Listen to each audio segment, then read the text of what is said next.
කබගේ භෝජනයට ප්‍රාණගත් පැතිරුවෙකුද මිත්‍යා කැඩුවම බොල සික්සා සොබදහමත් අහයි පැනයා දැනෙන්නද මුන්ට මගේ ඇකයා තයුක්තිය දැනෙ නෑසකයා චිත්‍රපටය නරඹනකොට ඇත්තටම අපිට හිතටම දැනුණු සංගීතය චිත්‍රපටයේ සංගීත අධ්‍යක්ෂකතුමා අපිත් එක්ක එකතු වෙලා ඉන්නවා මේ වගේ දැවැන්ත කර්තව්‍යයක් ජීවමාන කරනකොට විශේෂයෙන්ම මේක මිනිස්සුන්ගේ අපේ පරම්පරාවට ටිකක් කලින්ගේ පරම්පරාවේ ඇඟට දැනිච්ච කතාවක්. ඉතින් මේ වගේ කතාවක් ජීවමාන කරනකොට සංගීතයෙන් මොන වගේ දෙයක්ද අභියෝගයක්ද ඔබතුමා බාරගත්තේ? කොයි වගේද අභියෝගය ජයගත්තේ?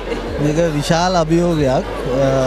ඒක ප්‍රේක්ෂකයන්ට බලලම තමයි තේරුම් ගන්න පුළුවන් වෙන්නේ මේකේ කියන්නේ කාලය කොච්චරක්ද පිරිස ඉවෙන්ට්ස් ප්‍රමාණය මේකේ තියෙන ඒ ඔක්කොම එක්ක මියුසික් වල තියෙන සම්බන්ධය ඒකත් එක්ක ගත්තහම මම කරපු විශාලම ප්‍රොජෙක්ට් එකක් කියලා කියන්න පුළුවන්. හරි.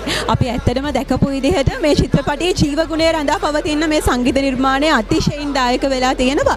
ඉතින් වර්තමානයේ මේ චිත්‍රපටයේ වගේම විවිධ රසවල විවිධ ශාන්රවල චිත්‍රපට නිර්මාණය වෙනවා. ඉතින් සංගීත අධ්‍යක්ෂකවරුන් විදිහට ඔබතුමාන්ලගේ නිර්මාණශීලීත්වයට මේ චිත්‍රපටි කොයි මේ වගේ වර්ගීකරණයක් යටතේ චිත්‍රපට නිර්මාණය වෙන එක කොයිතරම් අවස්ථාවක්ද?